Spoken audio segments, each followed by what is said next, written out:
Brocky keep talking about whiskey and carrots. There we go. Joey's in the building. Yeah, man. What's good, man? Hey, man, I can't call it, man, you know. Making no noise. Making no noise, man. When you see us two, we usually doing an unboxing situation. We're gonna mix a little of that in here. Yeah. But we came here to talk a little talk today. Talk that talk, man. Like the unboxing situation doesn't really give you the opportunity to really, jump in some of the mud out here. I am two different people. I am an unboxing Joe, and then there's the other Joe. Neither Joes really get busy with the drinks like that, but we're gonna go ahead and toast it up. Absolutely. We got the Boulevardier popping off here, which is, man. I know is one of your joints. This one, really That's rich. Fantastic. Got the chocolate bitters in there and all that stuff.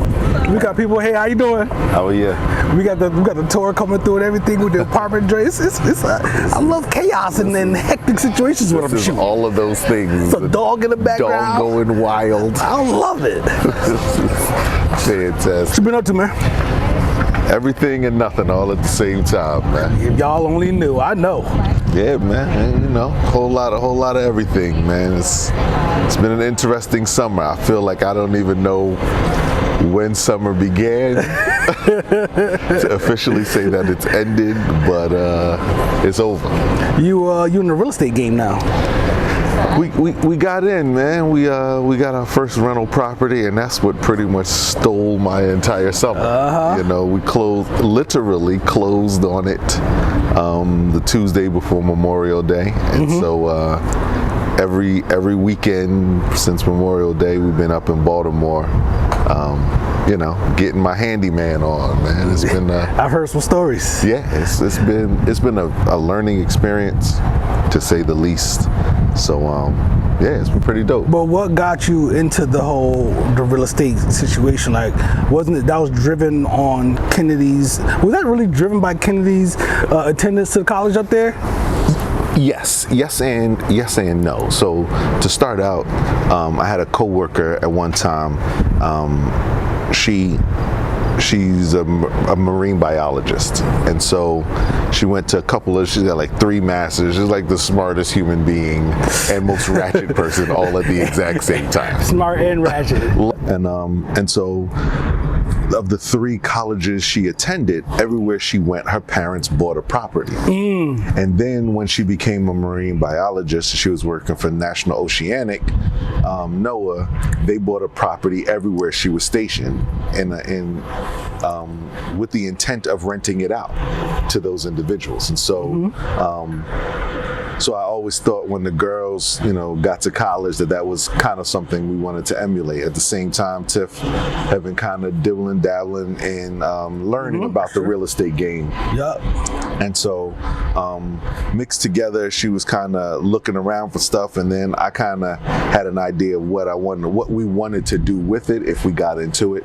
And so with Kennedy going up to Baltimore for school, we knew that she would have needed housing anyway. Yeah, it is an upperclassman. Right, and so we ended up buying a property. She stays in the basement, and then we rent out the the rooms at the top 3 on the 3rd floor to other students. So the market in Baltimore, I've always heard stuff like you can get a house for like 25 cents or something. Like it's crazy, right? Yeah, they Philly was like that too. They had in Philly we used to call them the dollar houses, and they really did have a sale at one point where you could buy a house in Baltimore for $1. That's crazy. Yeah. Now, it is a physical structure. It may have the front of a house, right, but everything behind it, if you turn it sideways, it looks exactly like that. You know what I mean? Right. And some of it was, someone was framed out. So if you were an investor, it made sense, right? Because you knew you were going to go in and gut it anyway, so you could do all of those things. So. And not necessarily in bad neighborhoods either, though, right? Like no, all those were pretty much in bad neighborhoods. Yeah, they were revitalizing the city. This was pre-gentrification, and then at the end of the day, it kind of ushered in gentrification because a lot of people bought those cribs, built them up, and then sold them. You know, and so that's where you see some of the depressed markets kind of rising some. That's just in some places. In some of them, they didn't rise at all. They didn't gentrify. They just was houses people bought and rented out themselves. The type of market that y'all got your house in, does that exist in like the DC area? No, the numbers don't exist. They don't in exist. DC area, even in some of the rougher areas of DC. If they do, the business model is different. So, like I said, for us, we're focusing on student housing, right? In a market, in a space where, you know, there isn't enough housing, right? So for Morgan State, especially with the onset of everybody wanting to go to HBCUs here recently, they're accepting a lot of students over the last few years. They just don't have that much housing, and even if they built it, they won't get enough for the next couple of years. And so, you know, so that's why we decided to do it this way. Where the school is and where our property is, it's in an older neighborhood. It's a more established neighborhood. Most of the individuals on the block are in their 70s, you know what I mean? That's a great look. So it wasn't a lot to do to the house. It was kind of, you know, turnkey. But isn't it crazy how the situation worked out? Like the first joint you was going after, didn't, like the last second it didn't work out. Yeah. Now you got a beautiful situation. So to tell that brief story, the first property we were going to get, we were going to closing. Closing was on Tuesday. No, actually, I'll take that back. Closing was on Monday, and the elderly lady that we were purchasing from found out Thursday that she had another $20-something thousand lien on the property. Oh man. And it was based on a program that she had signed for 10, 15 years earlier. She just forgot about it. Yeah. And so the price that we negotiated on the house didn't have enough room left in it, in her profit, to make that to make up that money. Yeah. So that's what happened. I didn't even know that word. Yeah. So literally on Monday when we were supposed to go to closing earlier that day, it was like, there's nothing we could do. They're out. So then we found another property a couple weeks later, and we lost $3,000 on that, our earnest money deposit, on the second one. Oh, word. The second one, because we were gonna go in, we put the offer in, they accepted the offer, everything, but my spidey senses, man, tingling. They was tingling. Beanie Siegel. And it was one of those things, like the house was perfect, everything, they had just rehabbed it, you know, everything was beautiful inside, but the neighborhood, like getting to the block, and a couple of mentors and some individuals and Tiff's in her real estate group were just like, remember who you're selling to. You're selling to, you have to wow the parents, even though the kid is staying there. Right. If the parent doesn't feel comfortable, who cares how beautiful this place lives? The kid's gonna love that. It had vaulted ceilings and they had put lights in the thing. It was all crazy dope. They were like, but the parent is gonna go past Iraq to get to that. And will they buy? And not putting that child in harm's way like that. Yeah. So we backed out, lost the earnest money deposit, and then the perfect property popped up. You see, I have adult friends, but guys, I think y'all realize I'm not adult enough to tell a story that comedy about me just losing 3 stacks. Listen, I'll be honest. It wasn't. I tried my best not to lose it. I even went to them and was like, you know, well, can we split it 50-50? You know Is there anything we can do? And can you go talk to your supervisor? They were just like, we'll give you back 500. I say, you know what? Because they didn't have to give us back anything. Yeah, right. Take that. But it was, when you put it on the scale, you know what I mean? It was in the grand scheme of things. It's a $3,000 lesson that we learned, and that was trust your instincts.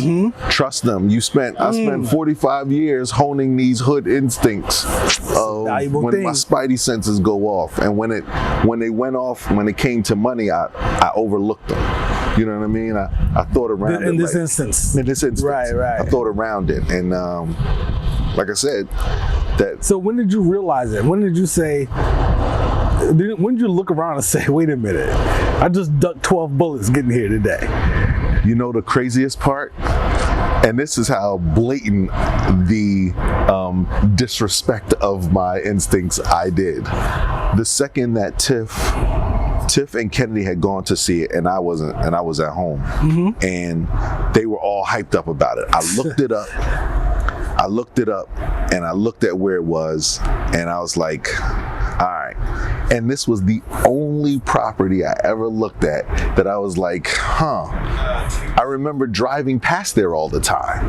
And I looked on the map, when we're headed to Kennedy anyway, I looked on the map. I was like, all right, well, this is kind of tucked off that back block that I turn down when I'm over there. You know how I am with directions. This guy with directions, yo. Right. So I was like, I went to Baltimore Police Department's crime map. And that should have been that should have been the flag. I had never looked at any other property's crime map before. Something told you. Something just told me to look at the crime map. I did. Nothing popped up because it was March, April time frame. And I was going up to Baltimore a couple of days later for something for Kennedy. Me and Kennedy drove. I was like, Kennedy, let's drive past there again at night. Never had the need to do that for any other property we looked at. Yep. So that's 2 flags I overlooked. Still one for well, it's hard to say if you overlooked it, then you wouldn't have said let's drive through there at night. Like, you didn't technically overlook it. You just didn't. That should have been the first pull flag. The trigger off the first one. If the first flag, remember the key to the staple to our business model is that Kennedy was going to live in the property. Yeah, no doubt. So if I didn't feel comfortable enough off of sight unseen, this wasn't the first property that Tiff had gone to see by herself and liked. Right. I had never looked up crime stats before. Right. You know what I mean? So I should have. So y'all went through there at night. What happened?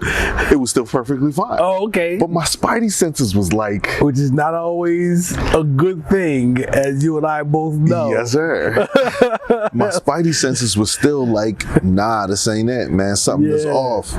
And we pushed forward because I saw the property and I liked the inside. And then this young lady that Tiff knows, she sent her the address. And the lady came back and was like, nah. So she said they get it popping. Her response was, they get it popping around there. Word.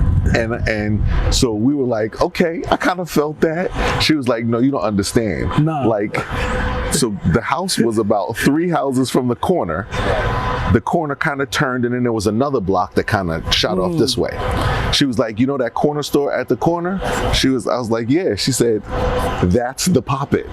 That's 3 doors down. Yeah, that's where they get it popping at. So I was like, Well, you should. The store in the corner is what is like really one of the first things that make you say, what is this neighborhood about?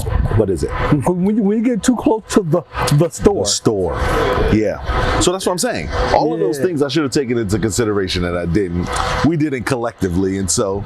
But again, it was a $3,000 lesson that we learned, and what ended up happening after that was the property we found just so happened to be an old Trini couple who bought the house the year that I was born, when they moved here from Trinidad. The house now. That we got now. Yeah, it's a crazy story. And it was kept up wonderfully. All we had to do was paint and kind of update some fixtures and things like that, and it's right across the street from the school.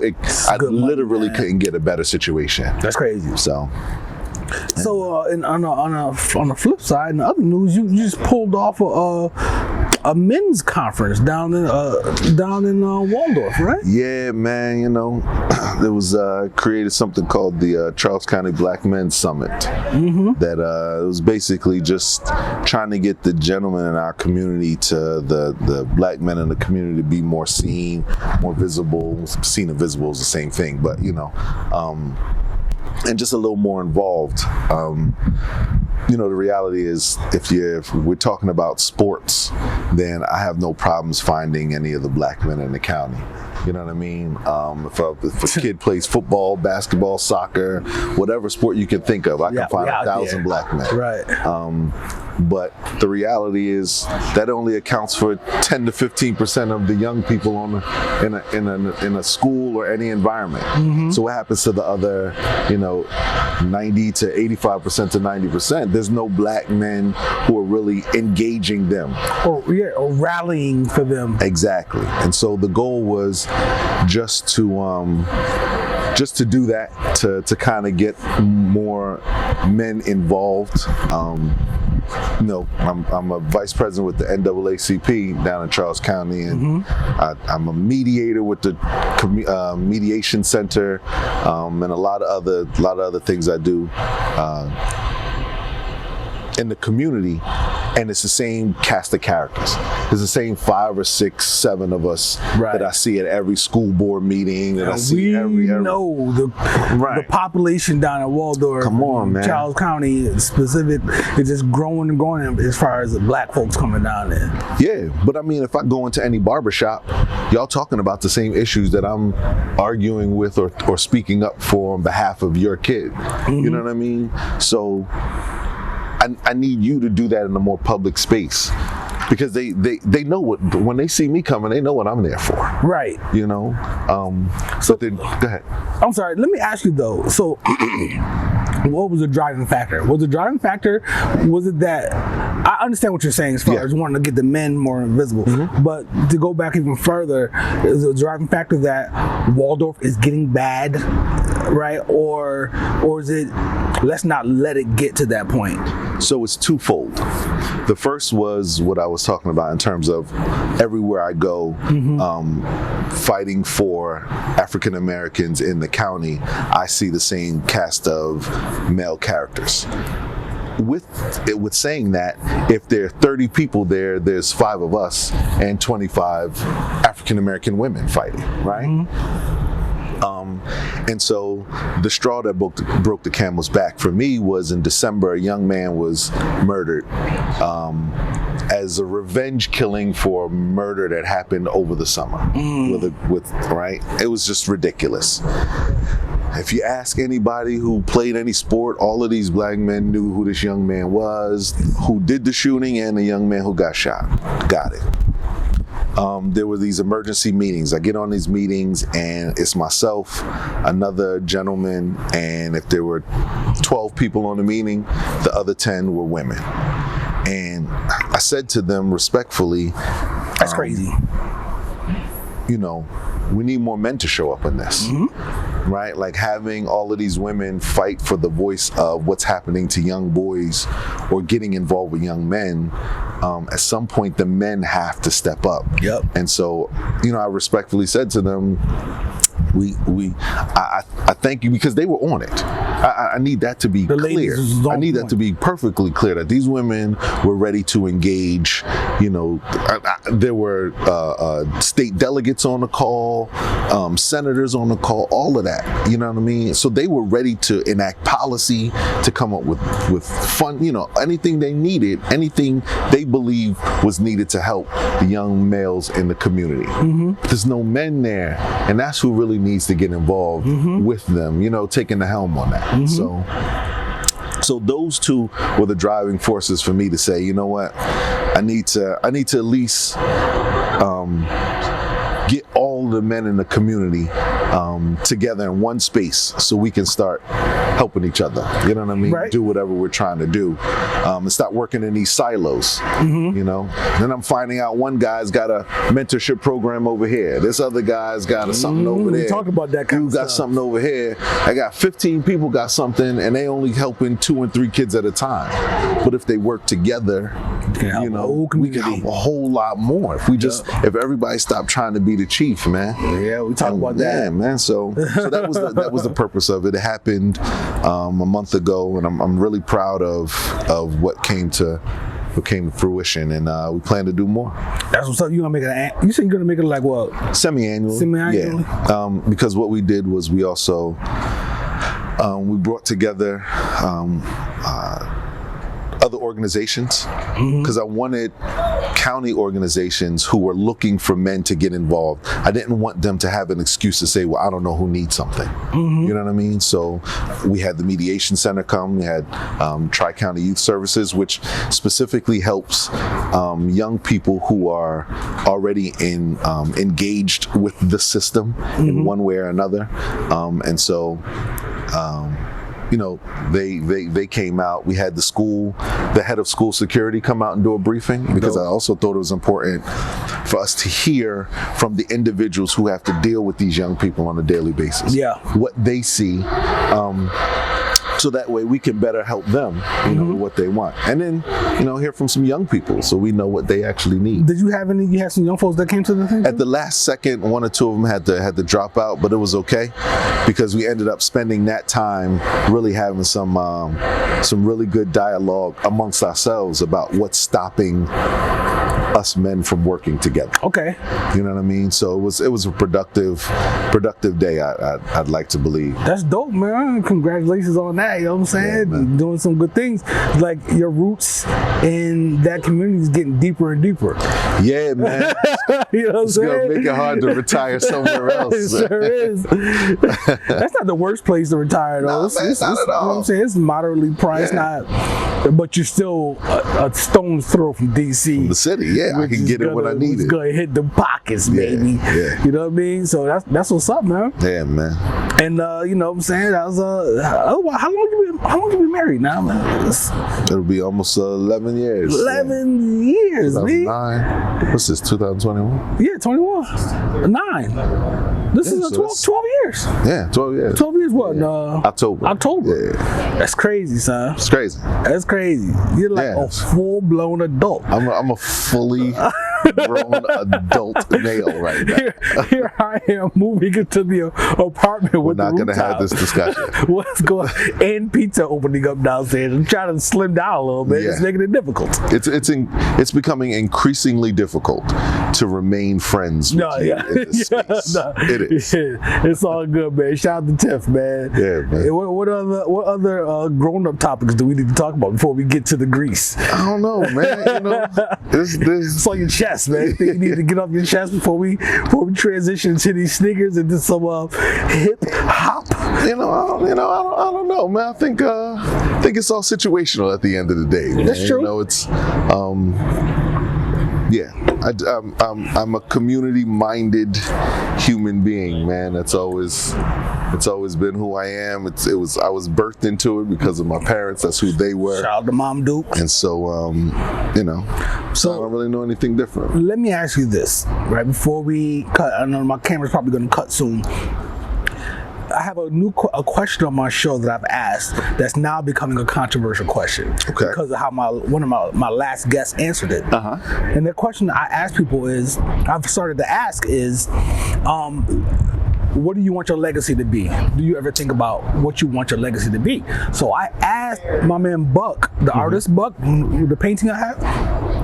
He said, the idea of legacy is a selfish construct, and it's not important. That he'd rather affect change now while he's here, as opposed to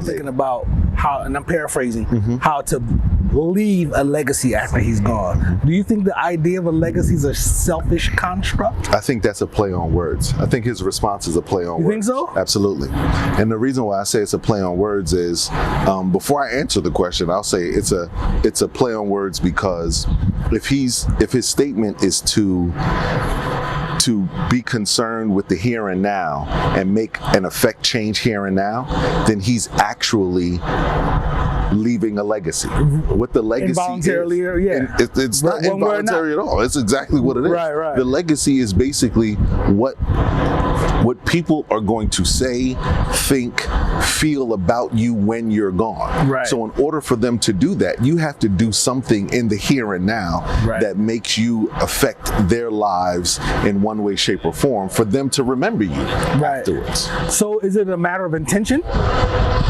could a matter of intention justify what he's saying? I mean, he's justified in saying what he was saying. He's regardless. absolutely justified. That's how he feels about it. Yeah. But does intention change that? If you're intentionally doing things to leave a legacy compared to doing something to affect the change while you're here? I think the intention doesn't boil down to the legacy from that perspective. I think the intention boils down to if you're doing it for the accolade.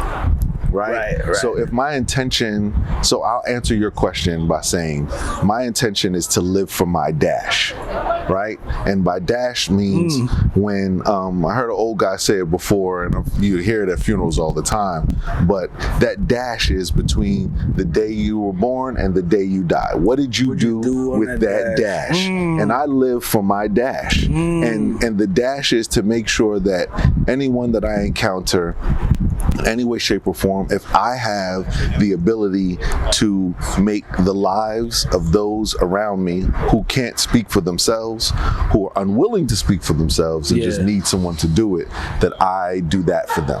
That's hard. So and in all of that, it's to also make the world a better place for my own children. Right, while they're here, right. So and later. And their children and the generations after. So that's why I feel the way I feel about social justice and diversity and inclusion and all of those things that are buzzwords now. I've been rocking with that, as you know, for forever. A long time, man. Forever. So, that's dope. That's a dope answer. I like that. I love when this question is bringing a bunch of different perspectives and whatnot. And I don't think anybody's wrong in that. I understand what you're saying about his play on words and whatnot, and I definitely get your rebuttal to that. So that's pretty dope. And I need to be perfectly clear. Me saying that it's a play on words doesn't take away that I still have profound respect for the fact that he's focusing on the now. Yeah. So he's actually doing what is necessary to actually leave the thing that he thinks you shouldn't do, which is the legacy. Right. Well, that's a nice ending to this piece. Yeah, and let's go ahead and transition over and talk about sneakers. Let's look at some sneakers. Let's get to it. Talk about those. I mean, you feel like you want to change your shirt or something because it's about to get stupid in here. No. I'm feeling a little comfortable right now. Word, man. Word. Yeah. All right, we're back, man. We're back. Let me see if I've got one more thing. What you got? Just I got to finish something up. Okay. For that last legacy question. Because I'm thinking about it from the perspective, and I'm going to ask you the same question in terms of, do you believe or think that you have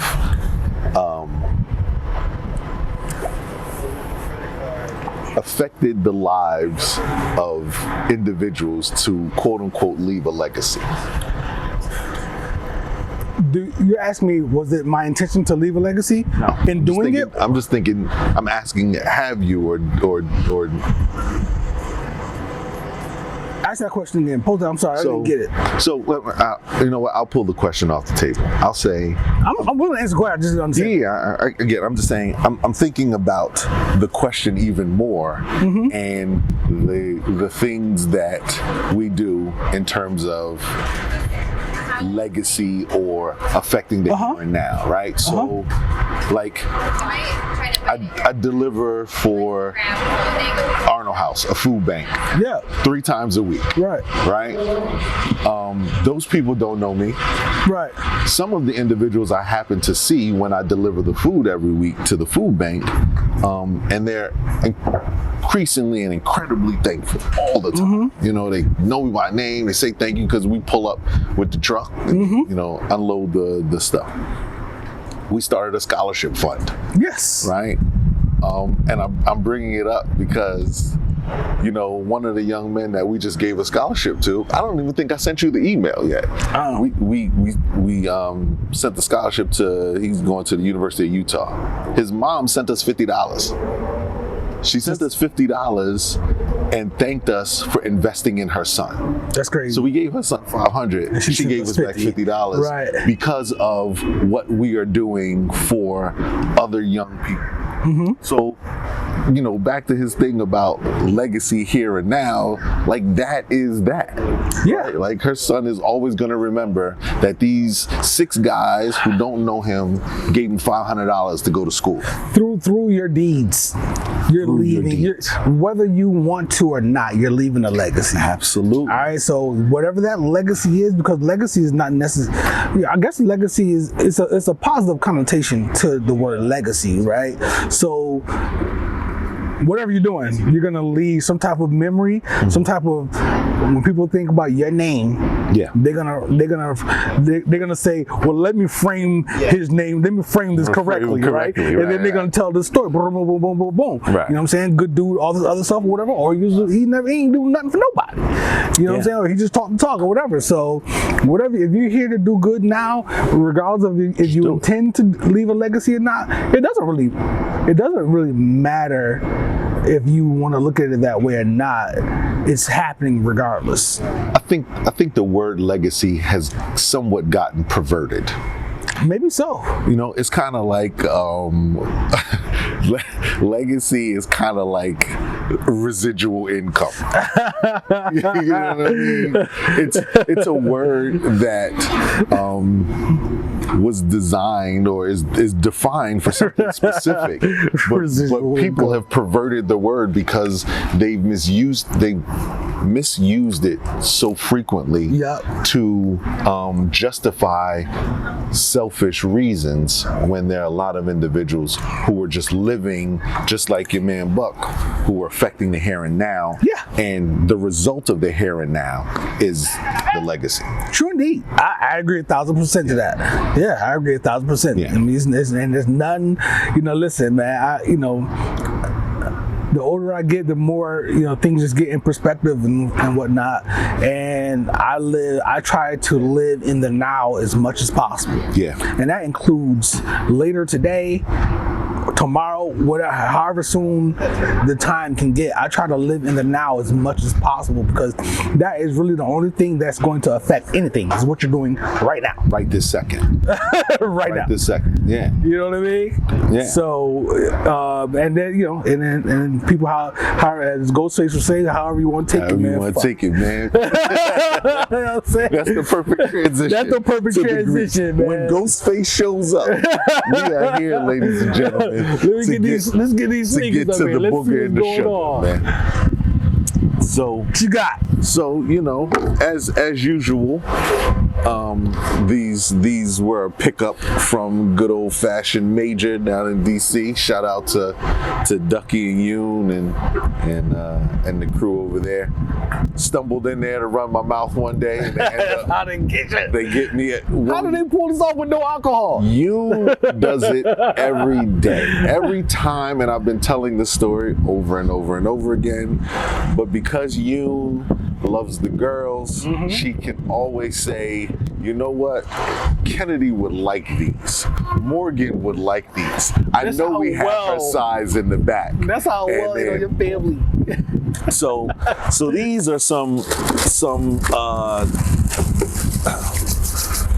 joints, some dunks. So yes, you get my approval already. As you can tell, the last few pickups for Morgan have been dunks and not Jordan 1s, which technically they're kind of the same thing. So I have an instant story with these right now.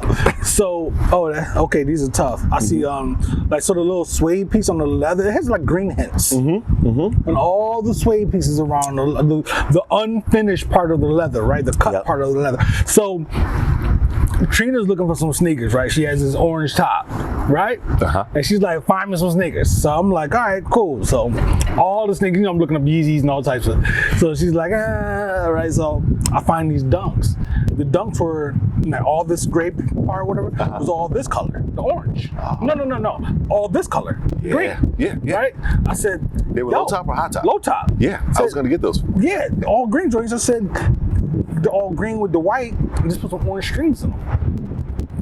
You're killing everybody. What are you talking about? You're killing everybody. Wait, how is this conversation?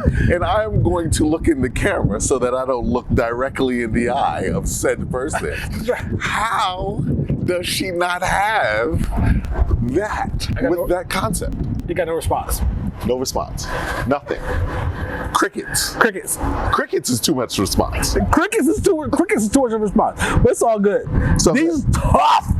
These are tough. Man, I love ducks. It's not even fair bringing these over here. Yeah. It's not even fair. These are so clean. So, what is this? A sail? So say It's okay, like I don't even need to look at this one, right? I'm pretty certain that's what it is. It has to be a sail. I think they call that sail, right? No, it says white, crimson, bliss, blanc, and pourpre bliss. What's crimson bliss? We're going sail. You're not going to get funky on us, Nike, at the time. You know what I'm saying? Important. So, Dunk is such a classic silhouette, right? So with the sail on the upper and the sail on the sole, the white on the mid. That's the nice piece to play with the sail and white on the sole. Filthy. That one got the green on the tongue too. Cool. Yeah. Each sneaker's identical. Then these are tough, man. That orange is beautiful. It's like a peach. Yeah, it's like a peach. It's like the creamsicle joints. Mm-hmm. You know what I'm talking about? Yep. That's crazy, man. These are nice. So these are tough, man. It's such a nice, clean silhouette that you can just do whatever you want with. Yeah.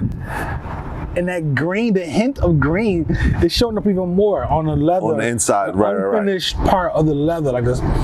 This is crazy, right? You see what I'm talking about? No, it's that was purposeful. That's intentional. It has to be intentional. It has to be, even on the inside of the eyelets of the for the shoestrings. Green, yeah. There's like a little bit of a green hint on the inside of there.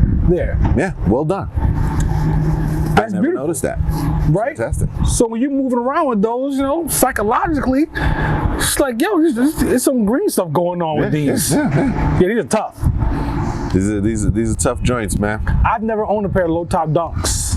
Yeah, they are really making their rounds, especially in the for the women's.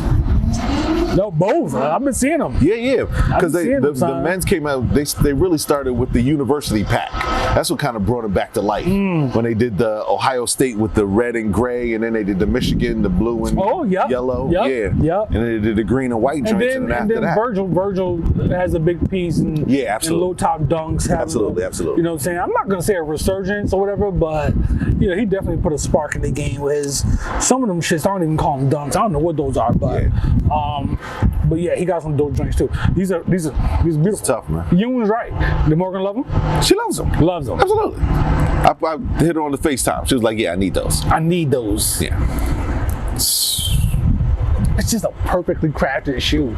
And it was right around, school was about to start, and even though she wears a uniform to school in senior year, Morgan refuses to let me forget that there's still traditions of back to school sneakers and things like that. So, not that I ever need to be talked in against sneakers. And you know what's gonna happen? Nobody's gonna have those. No. Nobody's gonna have them. No. That's what dope. That's what we got. Yoon, nice pick, Yoon. Yeah. You and your sorcery over there. Gets them every time, man. Every time. Damn. I'm just looking at those like those is high top. Ooh. But the low top is crazy too. Crazy. I like these are crazy. Son. And it's really working out for their I call it Aaliyah inspired attire. All these young girls today are just everybody's wearing super baggy jeans and crop tops or fitted, They walk around looking like fake Aaliyahs, and they're wearing dunks or Jordan 1s underneath them of the big leg of the wide. Okay, yeah. I get it. So, I get it. Tough, son. Yeah, tough. Man. Congrats, Morgan. Yeah. Morgan holding it down. Let's go ahead and knock these other joints out. There's some level of disrespect. No. This is not a Joe disrespect piece. But it just is what it is, So I grabbed these. Interesting. Okay. Situation, right? Like this paper around here. Yeah, but I'm looking at why they did it. I'm looking at the collab on the name of the box. Which is pretty. I didn't know there were men's versions of what we're about to see. this is coming from. These are men's. I guess they're all unisex. They're all unisex. This is coming from the guy who goes to the women's section of the store and say, "Give me those." Yeah. In a size 26. Yeah. To fit my men's size 10. You better believe. So who cares? Let me get that female 12. Let me get those. All right. So we're gonna go ahead and leave those. Of course, I'll let that in the packaging for the effect, and we're gonna go ahead and pull those out there. These are Blue Ultra Boost. Ivy Park. The Shout Ivy out Park. Beyonce. All right, ladies and gentlemen. Yes, indeed. Huh? All right. You know, I've been looking for an all red sneaker for a couple of years. I was about to find say. an all blue sneaker instead. All right. We're gonna have to spend some time here because there's some things that are happening here. I got to take this off because I want to see what this is. Not this thing. This is just another tag. Oh, that's just for design. That's not going to be, of course. So, all right. So we've got the Ultra Boost silhouette right off the bat. Yeah, and these are OGs. So this is not even the current silhouette. This is the that's what I'm saying. This is the boom. I like. There's some textures on here. Yes. Quite a bit of different textures. Yeah. Right? So you go with the knitting that's across the top. That's easy to see. Yeah. Obviously, you've got the Ultra Boost here, and you've got the Continental rubber again. Which means there's no slippage. That means you get crossed over. You get crossed over. We'll call that the hallway wallaby effect. Anybody who's ever tried to dress up a pair of wallabies knows exactly what we mean here. Then you've got different types of plastic on the side. The rubber. Is this? Yeah, this is. Yeah, this is a rubber, right? Rubber. The hard rubber type of situation. Yeah, that's tough. And then you've got the suede on the two back corners with the Ivy Park embossed. Does yours say Ivy down in the bottom of the tongue? Down here? Yeah. It just says Ivy, yes. This one says Park. So, okay, Ivy Park. Yeah. All right. Okay. Yeah. Man, listen. These are tough, man. Listen, you know how you... Then this little tab on the back is a shoestring. Yeah, it's just like the shoestring. Just wrapped. It's just like the shoestring. Yeah, like those bracelets used to be. Yep. But it's not connected to the sneaker. Nope. It's just another tab on the back. It is, but it's not connected to the shoestring. Yeah, that's what I mean. And it's extra cushion around. It's extra cushion inside the tongue and all the way in the back. Pause. Yeah, right here. So there's a little V here. Yep. And that is the outline for the extra cushioning across the top of your foot, the bridge of your foot. That's incredible. I know you don't wear these. You don't wear Adidas, and you can never buy a pair of these because they're mine. Yes. But that whole thing that you have about the sock, you don't like the foot look. I don't like the free flowing of my toes. You see, these got a cage. They do, and I was about to talk about that. Son, I love my Adidas NMDs. My OG NMDs. We've discussed that. My favorite pair of sneakers. I'll put these joints on.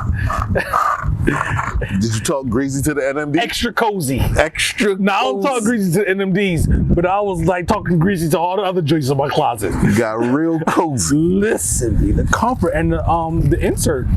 The insert is nuts. It's nuts. So we were about to get to that because it's quite. It's almost leather. It almost feels like this has to feel like you're just walking on pillows. Yo, because you gotta get the orange joints, yo. You've got this. So even the insert has extra cushioning on different pressure points. Technology. Which means on top of which, I don't know if anyone can see, but if you know anything about the Ultra Boost, they're always blatant in showing you that it goes all the way through. That's right. All of that is pillow. And whatever this torsion system is, it's crazy, man. The blue It's one tough, is- man. There's nothing like a all blue. There's nothing like a solid color sneaker, And I whatever don't do that that color much. is. I don't do that much. Yeah. Just maybe white. No, Yeah. What are shell the other toe. shoestrings? Oh, it's just a flat version of those. Oh, the flat boys, huh? All right. Yep, flat version of those. Could probably never see a lot of day. There's a lot of intentional stitching here Yep. to like wrap your ankle. It's a beautiful situation, man. I'm really happy with these. Yeah. The Trina, yo, I like the way you iron my joints right now. I see your movements. I see you over there. Trying to slide these on later on. Nah, I know, but still, you still get that fat. I'm telling you, I gotta try these on, son. Yeah. I swear to God, it's crazy how they hug your feet with all the cushion on the top and around your ankle. Good job with the with wrapping the shoestrings in the plastic at the end too. Uh-huh. That's dope. Yeah, I'm assuming that stays on there, It right? has to. This was melted on. It's melted. after Yeah, it's it heat. was. Like they put the heat gun on there. Yeah. Which means they're telling you we gave you extra shoestrings, but nah, don't use those. Yeah, exactly. If you want to use those, you got to cut these. You got to cut these off. And guess who started that? Yeezy. The guy. I got the Infinity joints on. No, That these guy. not the Infinity ones. My other ones got the Infinity strings. You gotta cut them. So yeah, man. Tough joints, man. Yeah. Tough joints. Shout out to Adidas. I ordered these late. What's today? Friday? Wednesday night. Had to be like 10 something at night or something like that. I ordered these shits and they came in today. Get an email yesterday. This shit is on the way. They coming in tomorrow. So you know what? We gonna get Joe lined up for a show. It's time to talk about some sneakers. It's time to talk that talk, man. Woo! Time to talk that talk. I'm gonna rock y'all next summer. Probably won't even get rocked until next summer. I don't know, man. The comfort in those It's crazy, and the blueness. It only takes one solid, fresh T-shirt Right. to have you say, you know what? I'm gonna put. So real quick, just a little crew history. Back in our dorm days, we used to have this saying about putting out a mixtape. What would happen is when we bought something, if we didn't get everything we wanted to rock it for the first rockage, then we put it on. If it was a sneaker or if it was a t-shirt or something, we put it on to like go to the mall, Put it on the and street. come back just to put it. We called it putting it on the street. Put it on the street. So we put our mixtape on the street just to get a feel for it, get a feel for how the streets felt about that piece, and then we finished the ensemble for its official release date At the Ritz. at the Ritz or Quigley's or whatever Quigley's. club we were going to, Straight and that was up. the actual. And no matter what, at the end of the day, we walked through that mall and no one paid us any mind. No mind. But in our minds, crushed them. Crushed it. I crushed it. My mixtape crushed the Their street. feelings were hurt in Pentagon City And on Wednesday. most of the time, there was a reaction to said piece, which Oh no, you get the looks. You get the which looks. led us to believe, all right, I'm on the right track with this mixtape, because that was the purpose of the mixtape in the 90s, to get the feel before you put out your album. Sensory Sundays, we're doing a show on materialism in the black community Sunday night. I could tell some story.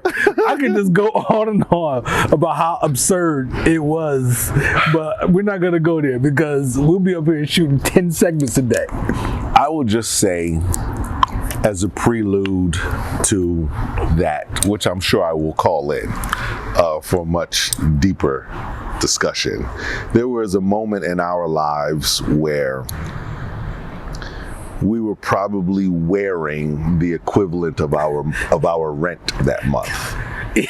Easily. Easily. Easily. It's almost embarrassing to talk about right now. It is absolutely, especially now at 45, where I'm like, so we're talking sneakers. I'm so much at a different stage in life now, especially with this real estate venture and all these other things. I'm like, yo, there's more. I'm trying to buy some stocks. I'm all over the place, right? And I'm spreading my bread out some. And there's a pair of Air Max that I have wanted literally Air Max, y'all. for almost a year at this point. They're on the GOAT, and I thought about purchasing, is I saying that right? Making the purchase, because I don't know if I'm saying the word right. A couple of months ago. They had gotten to about 170, and I was like, yeah, I could do that, because they were 150 when they came out. And then I missed my window. They had gone up to about 185.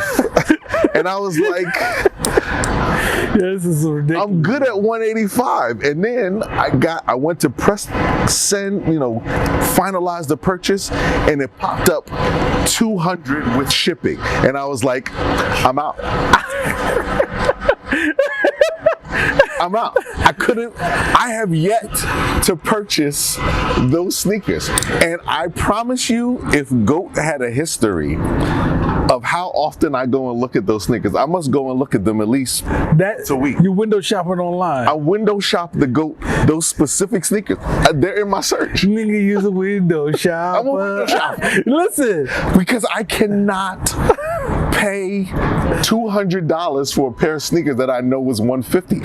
And this is on the heels of our conversation, because there was a moment in life where we had so many pairs of Pradas at $300 a whop. $325 for the lows and $350 for the high. $375 for the top. For the high. $385 for the highs and $350 for the lows. And I had an easily 10 pair. Yeah, it's ridiculous. And those are just the Pradas. We get the Gucci joints and I never did the Gucci's, but Donnie did Gucci's.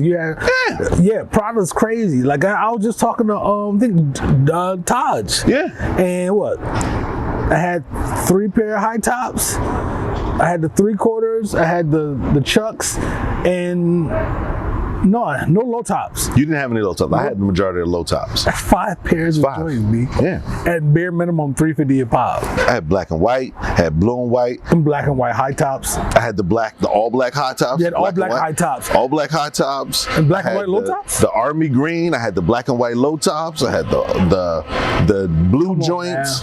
It was ridiculous, man. So yeah, I've aged out of that. You've aged out. Yeah. Well, I'm just gonna say, just a couple nights ago, I'm looking for sneakers for her online, and I'm like, oh, let me go into Adidas or whatever. I find a couple joints. She's like, and I was like, all right, let me go ahead and switch. Let me click the men's tab, because I don't have time for this. Yeah.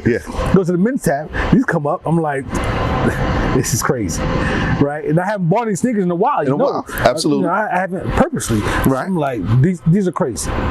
So, I look around a little bit, probably walk to my kitchen, come back, make some popcorn. I look, and I'm like, and I told her, I was like, yeah, I just found some joints. I just got some joints. She's like, oh, that fast? By the time she said, oh, that fast in response, they're copped. 200. 200 on the tag.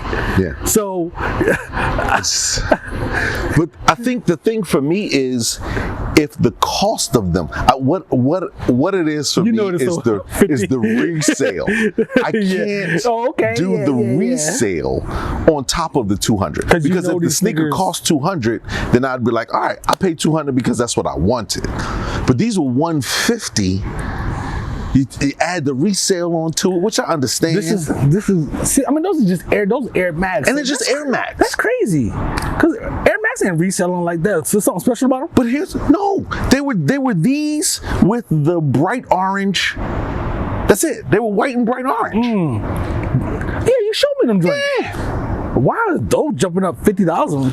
Because they can. Because they can. So, just because they can. I looked today. They're like $230 today. Oh yeah, you stop looking, or just cop. I'm not gonna cut. I'm just gonna keep looking. Those are not. They're gonna come back down when it gets to winter or something. Because that's what they did before. They were $230 before, and then they came back down to like $160. Jerry Seinfeld style. Sure. Yeah. I'm telling you, that's what happened before. For real? Came back down. Yeah, seriously, they came back down, and I didn't cop because I was buying the house. And I was like, I'm not gonna spend this money on this because I'm about to buy this crib. Okay. Yeah. And then good luck. Once summer kicked back in, who doesn't want bright orange in the summer? It makes sense. Yeah. I can dig it. But the other side, I factor in the joints that I like to get. I just go. I'm looking at resale numbers. I'm not even trying to cop when stuff comes out. Yeah. Because we already know the fail in that. Yeah. So I'm already thinking when those come out, if they're at 150 or 175, whatever it is, then it's gonna be at whatever price. And if I really want them, then I'll cop them. If not, then I'll just leave them. See, and I've left way more than I've copped. And for me, and I'm not saying you are in any way, shape, or form, because that's not our thing. But I'm not a hype beast. Nope. So the sneakers that I buy are really just regular sneakers. It's just he just has the eye. I just got the eye. You know what I mean? So it's tough for me to pay $200 and something for a pair of just regular Air Max, especially when I'm wearing a pair of custom joints I made on Nike for $160. Right. And actually, I take that back. They were less than that. They were $150 themselves. You know what I mean? So it's. But if I was going into it and the sneaker was a special collab or something, and I expected to pay $200, that's different. You know what I mean? I'd pay that $200 because I knew that going in. I'm talking about a regular. I get it. Yeah, I get it. Like them what's the undefeated Air Force Ones that's coming out? I would pay the $200 tag for that. Jesus. I was gonna pay the $200 for my Kaepernicks. I just happened to get them. Yeah. I went in with that. That's crazy, man. That's the game, man. That's the life we chose, though. So That's you it. Can't complain about it. I can't. I cannot. Let's go ahead and reset and come back and talk some hip hop, yo. I am here for that. Got some topics here we want to touch on. Let's There's get a to lot it. of things going on that we haven't talked about. Yeah. At least not on camera, so it's time to go. Yeah. Yo, man, let's talk some hip hop, son. Let's get to it, man. We're back at it. Yeah. I mean, I got about 5 subjects here. Let's we'll go. probably touch 1 or 2. Pause. Let's follow the lead on that because I'm sure Royce, Lupe, and Mickey. I knew that's where we were gonna start. Royce, the 5'9", Lupe Fiasco, and Mickey Fax. There is a level of disappointment for me with one of my recent favorite MCs. Yes. I am disappointed in Royce the 5'9", Royce 5'9", because he's got rid of Royce, Duh. Yeah. In his response to all that he brought on himself. Everything that he brought on himself, he was all the talk, all the crazy talk, and I'll body all y'all. Come out here. Yeah. And not so much I'll body all of not to add on to the I'll body all y'all. His words were, I will do your style of rap better than you. And then when they said, let's do it, where you at?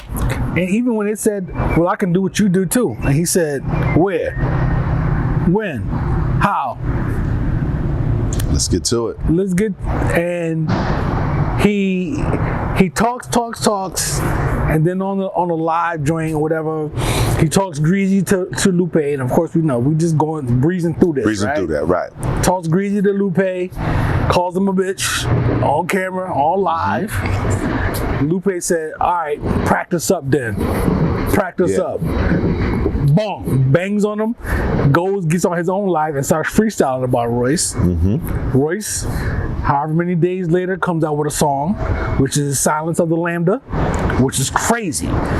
Nice joint. Verbal acrobatics. It's not a diss track per se, but he got some jabs in there. Couple jabs at Lupe, maybe a jab at Mickey, I think, in there. And Lupe comes back with a joint in 3 hours. And bodies Royce. Which wasn't a whole bunch of long talking. Royce joint talking. Was 5 or 6 minutes, something like that. Huh? Royce's joint was 7 minutes and some change. Lupe put out a quick little joint. Lupe said, I listened to a minute of Royce's joint and turned it off. Eighth nuts. And went to the studio. So here's one of the things I think is really important to talk about in this conversation, and that is and I'll make a reference to you when slap boxing goes wrong. Small slapbox, yo. This is a perfect example of when slapboxing went wrong on Royce on his part, because it's, you know, I still play basketball every week. I play tennis every week. I play with individuals that sometimes, like when I play tennis, I play singles. If I play singles, I usually tend to play with a person I know is considerably better than me, because it helps me when I go back to play in my doubles matches. But in that, there's still a little bit of banter, right? But at some point, you can't talk to a person who you know their skill level too crazy. Because you know what they're capable of.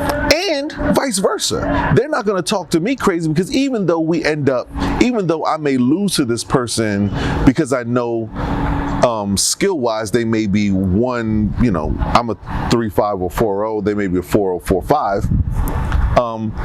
I'm still no walk in the park. Right? So it's not like they're playing somebody they can just serve to and be out of the way. Like me. Right. You're not just serve to and be out of the way. Nah, you have to actually strategize. You gotta respect my skill set. You have to.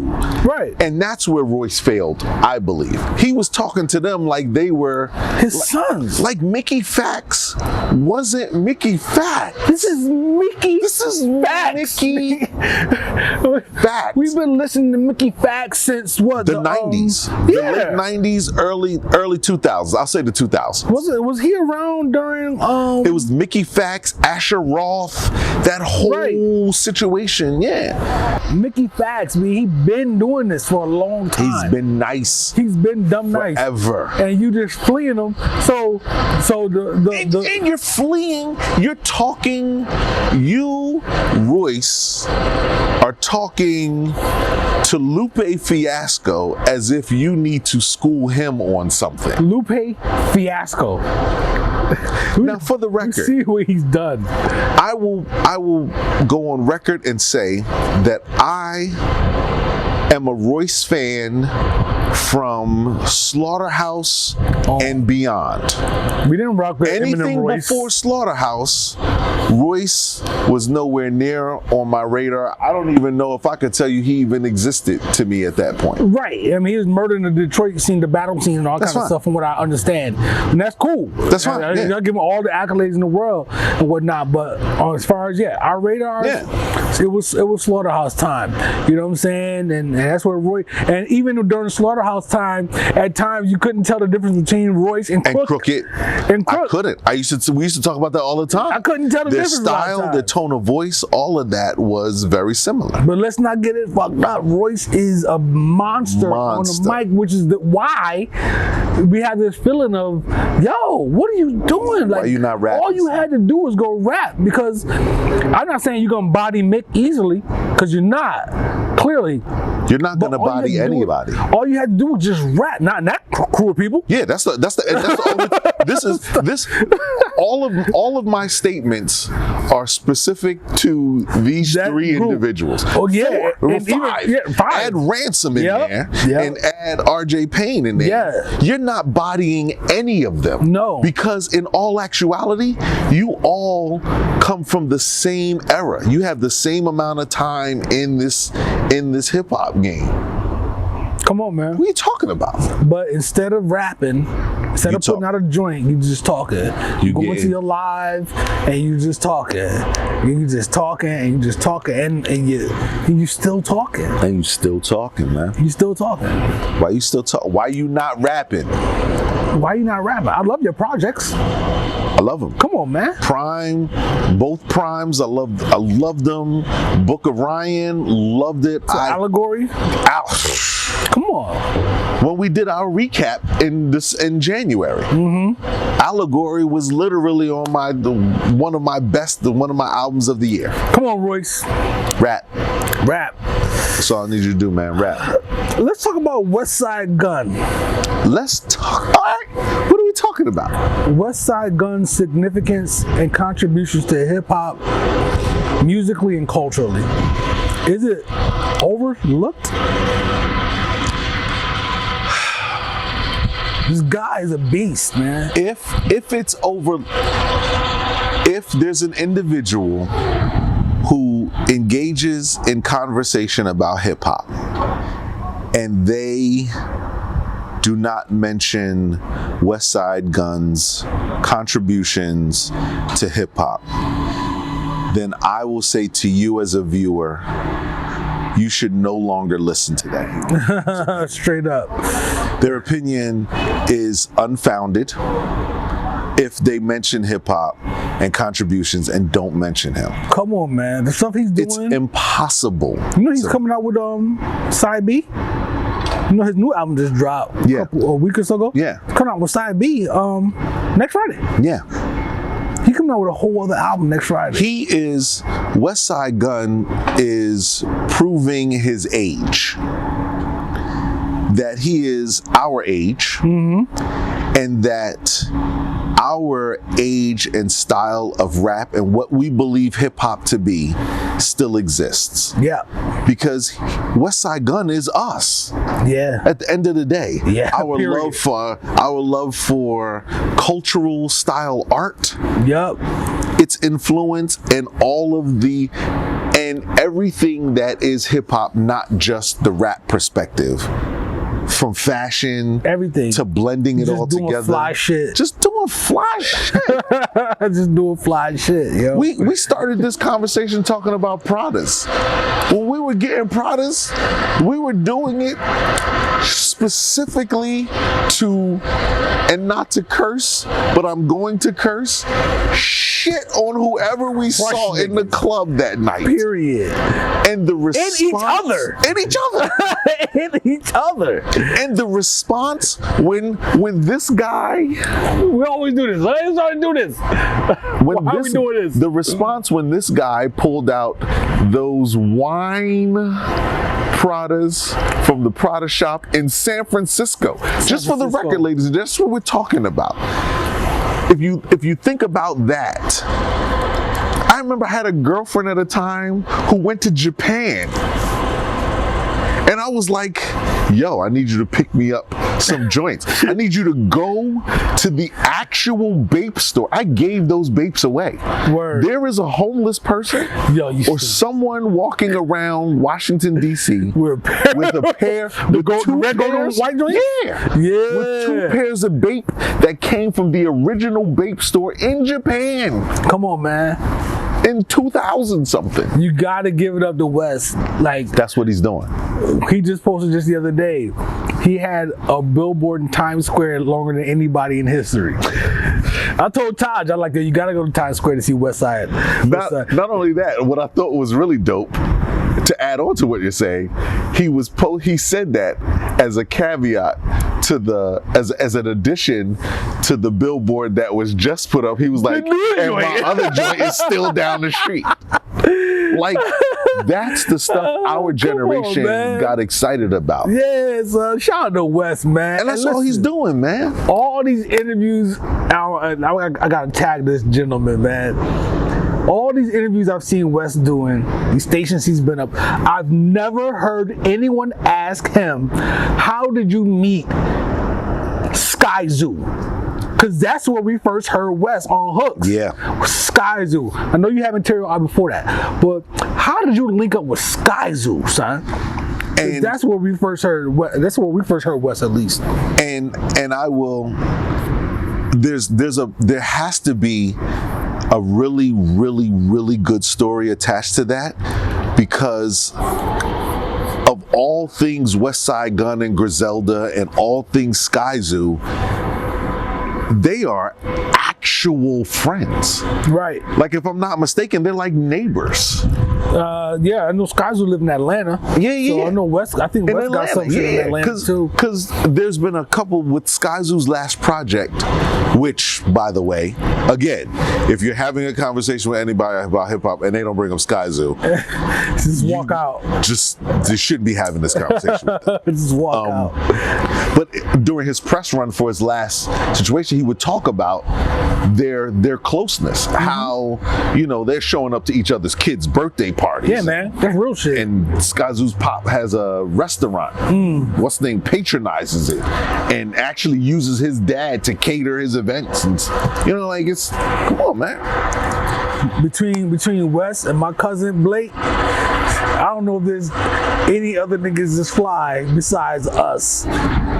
That's just the way it goes. I'm only going to point to the hat. Oh yeah, Blake! Shout out to Blake. Shout out to the Fly High Club. I fancy myself as a fashionable human being. I do. When I show up, you know that I am in the building. But I will tip my hat, my proverbial hat, to that guy, to Blake. That is a fly guy. That's a fly guy. Period. I'll be up in Rochester and there has to be one of these conversations with him if he's willing to do it, because he's also quite possibly one of the coolest, and I mean in temperature and in style, human beings left on the planet. Period, man. Period. It don't get too much cooler than my cousin, man. Yeah. Blake. Yeah. Blake, yo. Shout out those Rochester boys, man. Let's see. We got Wes. Let me see. Kanye and Drake. Do we need to touch on Kanye and Drake? Have you listened to that Drake? I haven't listened to the Drake yet. It just came out. It came out today. I'm getting looks. I haven't listened. No, it's okay. I was fake working today. I was doing my deliveries for my food bank. I was community servicing it. So no. Plus, I wanted to get it in the truck. I will say I listened to the Kanye. I love the Kanye joint. Which is a big deal for me, because I have to go on record also and say that we talked about in the last segment, my social justice stuff, my unapologetically blackety blackness. So it was tough for me to listen to the last few projects from Kanye because of some of his verbal stances on some things. And I don't know how I put those to the side and listened to them. Oh, I did. It was because someone had posted that they thought his music was satanic. And I was like, well, that can't be the case when I know he's talking about a whole bunch of Jesus stuff. So let me go listen. I thoroughly enjoyed it. It's a great album. I listened to that album. I told Donnie earlier, I was talking to him, your arch nemesis, and I was like, yo, I felt like I could have walked 10 miles listening to that album. Yeah. Like, it's just one of those, it gets you going. It gets the people going type of joints. I will say, it's just crazy. Like, the music is nuts. The music is nuts. The second listen, you can definitely hear the raw, like the unfinished portions of the songs. Yeah. You know what I mean? Some of the flows aren't may not be there now. You changed the album already. Yeah. You can, if there's any truth to the fact that he wasn't planning on putting it out and his label put it out anyway. Who knows? No, I don't know. It's just Kanye, It's son. just Kanye being Kanye. Just Kanye, because remember, like I called the first time when he came out with the short album format, everybody's gonna start putting out short albums. Everybody's not gonna start putting out long albums now, but they may, because now Drake got a 21 song album. Joint. But what people are gonna do, I want this to be reflected on the Whiskey and Kicks Sip with Brocky episode with Joey over here, is that people are gonna start rolling out their unfinished albums. Absolutely. They're gonna start performing their unfinished albums, getting money off of that. Because Kanye sold tickets. Was he selling tickets to that? Yes, me. I didn't know that. He sold tickets in the stadium. He's selling out stadiums for unfinished projects. Not only just unfinished. God. When you say Kanye's coming on tour, and you think in your mind, you say, oh, I love Jesus Walks. I'm gonna buy a ticket because I want to hear him perform my favorite song live. No, you're buying a ticket for music that you've never heard. In a stadium. In a stadium, B. 3 shows. this isn't like Dave Chappelle showing up to fire off new material at the comedy club. You know what I mean? Yeah.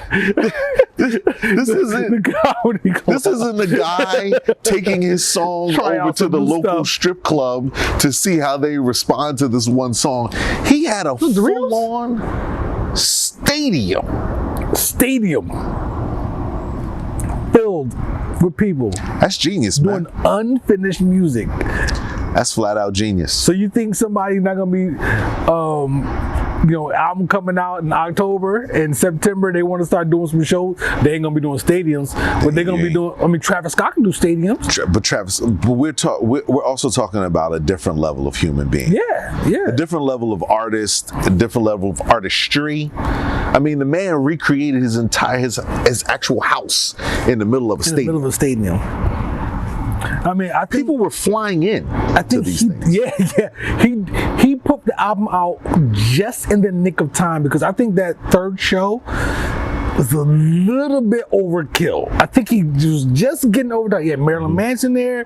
He had Kim Kardashian, who I respect, and I rock with the Kardashians, but a lot of people don't like or whatnot. He set himself on fire in this show. He was doing a lot in this show where people would have been like, they could have been like, all right, okay, where's the album? So the album came out, I think, just in the nick of time.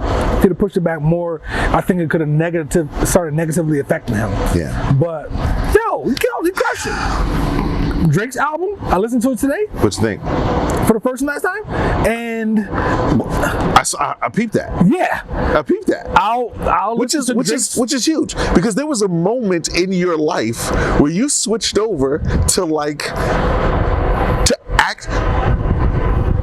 I'm gonna say you were a Drake fan, but there was a profound respect for Drake being played in your home. I'm a Drake fan right now. Okay. And yes, Drake will be played in my. You see this young lady sitting to the right? Yes. We will listen to Drake playlists. I'm not throwing in a Drake album. Absolutely. It's all the same stuff. I'm going to say this because it has to be said on record. One of the greatest crew trips of my life to Miami was anchored in a Drake song. That's a big deal. Yo, it was. That Drake song, Drake, Nicki, and that Lil song. Wayne. Yeah, it was crazy. That's it. That's all I got for that. It was anchored. That's all I have. That was the theme music for that entire trip. And to this day, when the song comes on, reverence. Yeah, complete reverence. There's actually two songs. Well, Truffle Butter was one of them. And then the other one, I can't remember the name of it. I hear the whole thing in my head. Mm-hmm. But yes, yeah, man, I rock with Drake. I like Drake for I know what he does. I know what he brings and whatnot. So I don't need to dislike Drake anymore. Yeah. You know what I'm saying? Like, we were talking about he don't write his stuff and all that kind of stuff and whatnot. But yeah, he's an artist, but this music, son, it's the same exact stuff. You got what you were planning to get. Yeah, but can we hold on now? Can we hold that against Drake? And I'm saying that because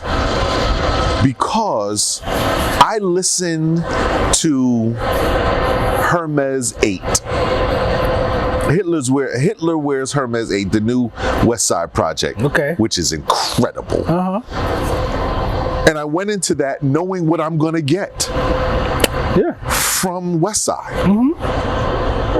It's fantastic. I love it. Okay. So but you know what you're gonna get. I know what I'm gonna get. Let me just give you the example there. Perfect. I don't know what I'm gonna get from the Kanye project. No, you have no idea. I have no idea what I'm going to get from Kanye. I know what I'm getting from Conway. I know, not really. No, you don't.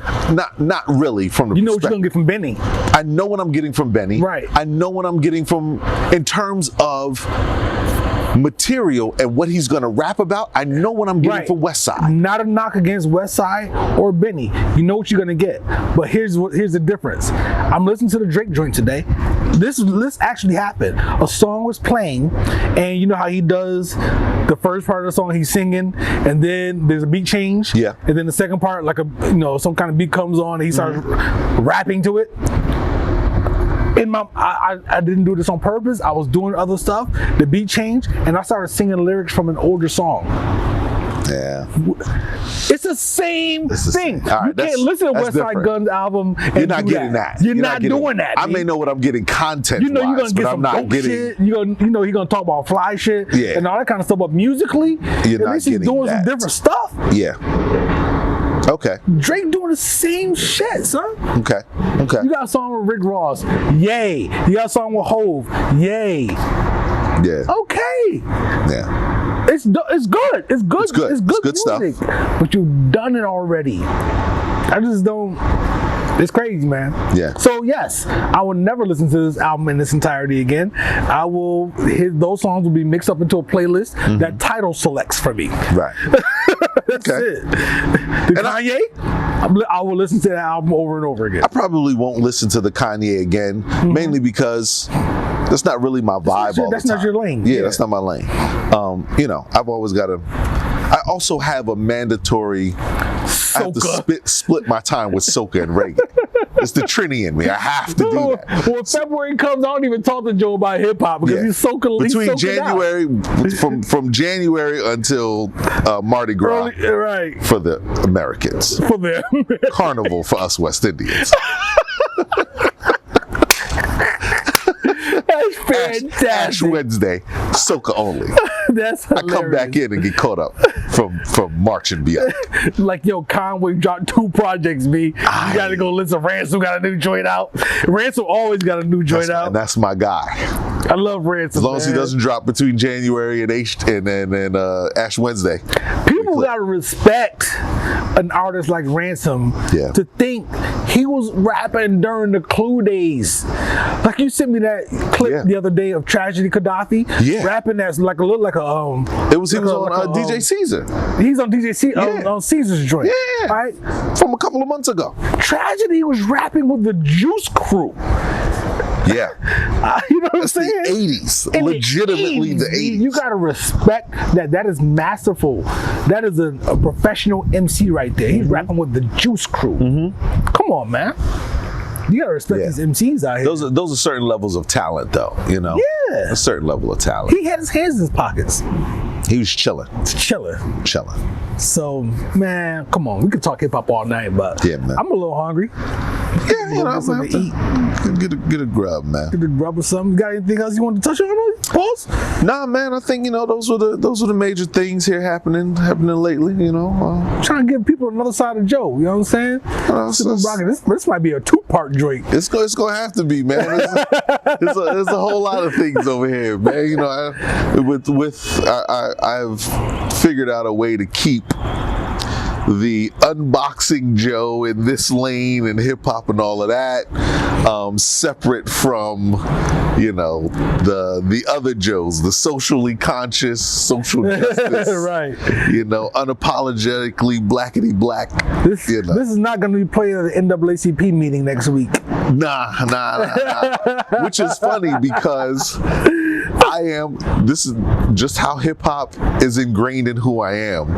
I can literally listen to MOP, to West Side Gun talking about selling every piece of drug there is on my way to argue with the superintendent of Charles County Schools about black kids. You got to listen to West Side Gun talk about how when he got to prison, he had the most soaps. He had the most soaps. Absolutely. He had the most soaps. But I walk in there like somebody could get punched in the face today. Right. It's the energy, man. You need the energy regardless. Yo, man. It's good. This is a good sit down right here. Yeah, man. I had fun. This is great. The weather is crazy. It's beautiful up here, man. Right now. This if you're in town and you have the opportunity to do a sipping with Brocky segment on this rooftop, holla at me. You need to do it. This is just I don't like it. I'll be be honest, I don't like it. I don't like it at That's all. understandable, man. It's too beautiful up here, man. That's not bad. I'm going back to the suburbs. Yo, Joe, good looking out, God, son. man. We out here, Absolutely. man. Yeah. Brocky, Whiskey and Kids, sipping on Brocky. Holla at us. Peace. Brocky, keep talking about whiskey and kicks.